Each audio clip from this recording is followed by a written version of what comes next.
Hey everyone, I want to talk to you for a little while about the literary movement called Naturalism. And the subtitle I have on this presentation is called A Child of Darwinism.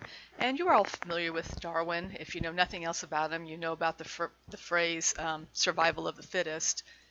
And that sort of speaks to what authors who were interested in this point of view about their characters felt.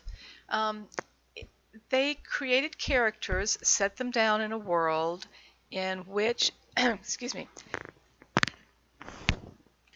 excuse me, a world in which terrible things were allowed to happen to the characters.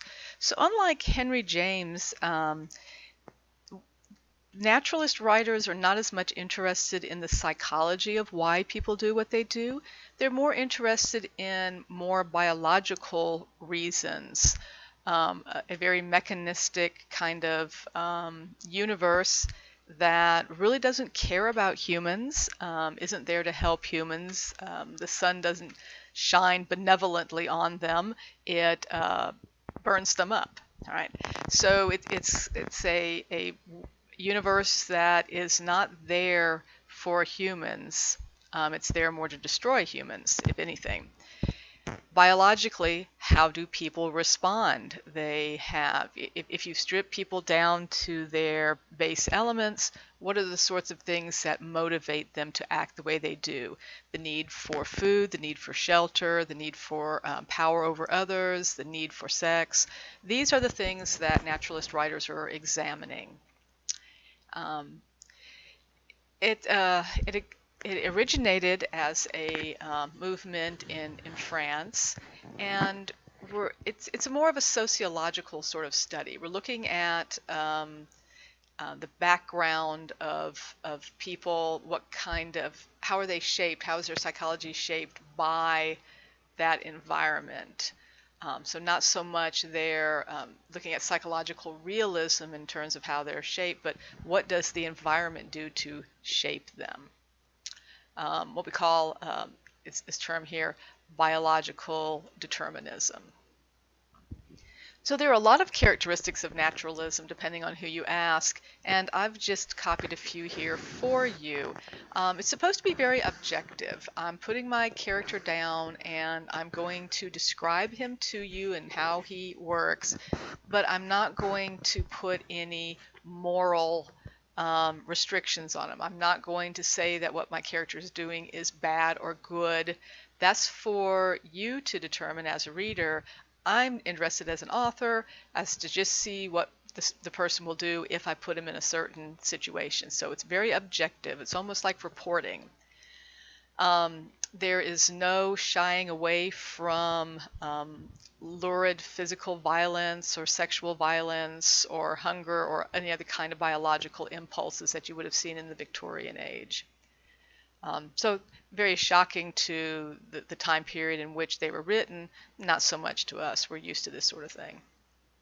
And I already mentioned this amoral attitude that the author does not take a moral stance towards the character and what the character is doing. Around this time, the idea of determinism was a kind of a newer scientific ideal. The idea of heredity and environment were being studied in animals, and this, of course, is being stretched to seeing how heredity and environment affect people. Very fatalistic. The world, you're doomed to die. Life is hard. We can't escape the wheel of destiny. So these books are, you come away from them thinking, oh my goodness, I need an ice cream cone, anything to cheer me up, or so they're not happy kind of books. Again, here a bias towards pessimism. So the stories are always like they have at the bottom of the slide here, being of two types. Life is a trap, life is mean. There is nothing uplifting or beautiful. That's just sort of a romantic conception that we put on life as sort of a spin, but underneath all the romantic trappings, life is hard. All right. Characters are usually moody. They're often very strong physically or physically very weak. Um, they're not generally of very high intelligence.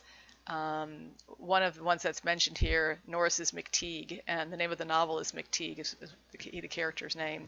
If you ever get a chance to read that, what a wonderful book. It's very, very easy read, and the most horrible things happen to McTeague, and he's not very bright, and he becomes obsessed with his wife's lottery winnings, so it's very base, very crass, very all about greed and money. Um, Occasionally, you'll see a character who's a little stronger, but he won't remain that way throughout the novel. You can guarantee that if you start with an upright, decent character who seems to have everything going for him, he'll either be dead by the end of the novel or he'll just have horrible things happen to him, wind up in a poor house, afflicted with some disease or injury. Um, I think that's about it. You can sort of go through the rest of these slides as just additional information, but these characteristics in the first few slides are really where you should be focusing your understanding of this week.